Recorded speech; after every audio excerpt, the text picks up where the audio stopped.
Ned Calloway had outlasted 3 recessions, 2 heart surgeries, a wife who loved him fiercely for 41 years before the cancer took her, and a son who forgot where he came from the moment he married money. But nothing, not the ICU, not the graveside, not the foreclosure notice he'd once found taped to his front door in the winter of 1987, had prepared him for the laminated list. He found it on his kitchen table on a Tuesday morning, slipped through his mail slot in a cream-colored envelope with his name written in his daughter-in-law Renata's looping, deliberate cursive. Grandpa Ned, it said on the front, as if she were addressing a child. As if she hadn't shaken his hand with a limp, reluctant grip the very first time Daniel brought her home for Christmas and said quietly before dinner, "She comes from a different world, Dad. Just try." He'd tried, Lord knows he had. Ned sat down at the kitchen table where his wife Margaret had nursed him through the flu of 02, where he'd helped Daniel with geometry homework, where they'd eaten 10,000 ordinary dinners that he now understood had been extraordinary. He unfolded the paper inside the envelope, and he read, "Guidelines for visits with Oliver, revised, March. Please shower and change clothes before arriving. Oliver has sensitivities. Visits are limited to 2 hours. We find longer visits disruptive to Oliver's schedule. No sugar. This includes candy, cookies, and soda. Please do not offer food without asking. Please do not use the following words around Oliver: crazy, stupid, hate, kill, even in the context of I could kill for a sandwich. Oliver is at a formative stage. No stories about hunting, fishing with live bait, or farm animals. Oliver is being raised with an awareness of animal ethics. Political opinions should be kept to yourself. Please knock and wait. Do not ring the doorbell. It startles Biscuit, our cavapoo. Grandpa Ned should avoid picking Oliver up without permission. Oliver has physical boundaries. If Oliver does not want a hug, please respect this. Do not say, come on, give Grandpa a hug. Please do not tell Oliver stories about the old days in ways that frame hardship as noble. We want to raise Oliver with a healthy relationship to success, not suffering."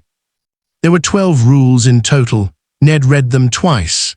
Then he folded the paper carefully, precisely the way he folded everything, the way his own father had taught him, and he set it flat on the table. He looked at it for a long moment. Then he got up, put the kettle on, and sat back down. Oliver James Calloway was 4 years old, and already the most fascinating person Ned had encountered in his 7 decades on Earth. The boy had Margaret's eyes, that particular gray-green that shifted depending on the light and what was happening inside you, and a gap between his front teeth and a way of staring at things, ordinary things, like anthills and puddles and the grain of wooden floorboards, as if they were genuinely miraculous, which Ned supposed they were if you were 4. He had held that boy in the delivery room. He had driven 6 hours in a January ice storm because Daniel called and said it's happening, Dad, and Ned had put on his boots before he'd hung up the phone. He loved Oliver the way you love someone you recognize, the way you love someone who carries the faces of everyone who came before. And now he required written permission to pick him up. Ned was not, by nature, a dramatic man. He did not raise his voice. He did not fire off emails in the night. He had, in his 68 years, learned that most things worth doing required patience, and most things worth saying required thinking first. Margaret used to say he processed the world the way rivers moved mountains, slowly, and with a certainty that didn't need to announce itself. But he made a decision over that cup of tea. He went to his study. He opened the drawer where he kept the important papers. He found the manila envelope he'd prepared 2 years ago, after his first heart surgery, after the cardiologist had said you're fine, but let's be honest about the fact that fine is a temporary condition. He'd prepared it with his lawyer, a quiet man named Harold who wore the same blue tie to every appointment and never charged more than he should. He added one thing to the envelope, then he sealed it. He called Daniel. Dad, Daniel said, picking up on the second ring. He always picked up on the second ring. It was a habit Ned had noticed, not eager enough to answer immediately, not careless enough to let it go to 3. I got Renata's list, Ned said. Silence. I want to drop something off. Can I come by Saturday? Dad, listen, she just wants things to be. Oliver's going through a phase, and Saturday, Ned said, not unkindly. I won't stay long. He drove the 40 minutes to their house in Meadowwood Estates, the neighborhood with the stone entrance and the landscaping that looked like it was managed by people who'd never had to manage a budget. He knocked on the door. He did not ring the bell. He waited. Renata answered. She was wearing the particular expression she'd perfected for him, warm on the surface, braced underneath. Grandpa Ned, she said, drawing out both words, and he thought, she is not a bad person. She is a person who is afraid of things she doesn't understand, and I am, to her, something she has never been equipped to understand. Daniel appeared behind her, holding Oliver on his hip. The boy saw Ned, and his face broke open the way children's faces do, without self-consciousness, without calculation, and he reached out both arms and said Bopper, which was what he'd called Ned since the beginning, when Grandpa was too much syllables for a small mouth to manage. Ned looked at his son over the boy's head. Daniel had his mother's jawline and Ned's eyes, and he was wearing the look of a man stretched between two worlds and not quite belonging to either. Here, Ned said, and held out the envelope. Daniel took it, frowning. What is this? Open it later, Ned said, when you have time to sit with it. He spent 1 hour and 53 minutes there. He did not pick Oliver up without asking.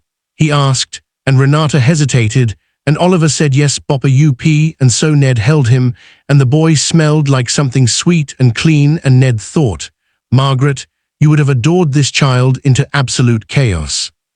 He did not say crazy or stupid. He did not mention hunting. He drank the herbal tea Renata offered because it was offered in something like goodwill, and he knew how to meet people where they were.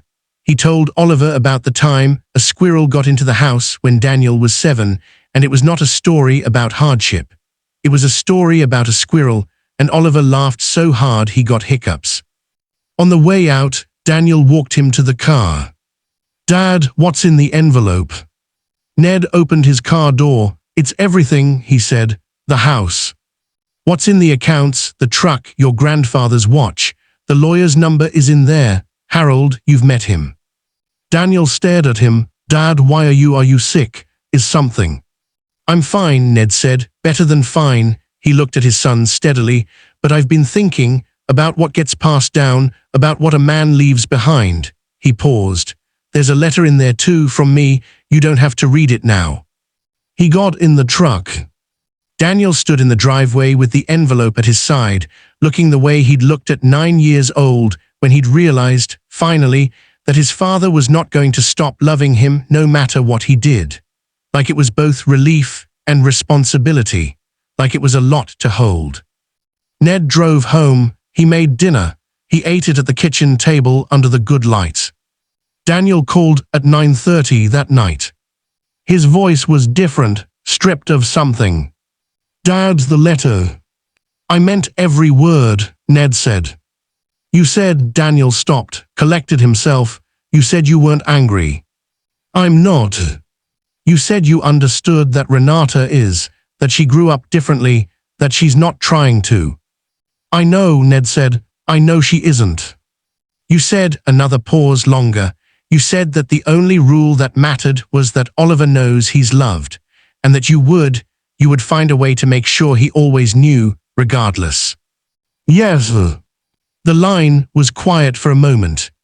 She cried, Dad, I read her the letter and she isn't a villain. I know that. She wants to call you. Ned looked at the chair across the table, Margaret's chair. He thought about how she would have handled this, with more grace, probably, and more warmth, and a casserole delivered without fanfare, but also with the same bedrock certainty that family was worth the long game, that love was a verb and not a feeling.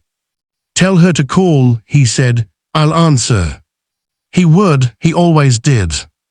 Because the envelope wasn't about money or property or what gets divided when an old man is gone.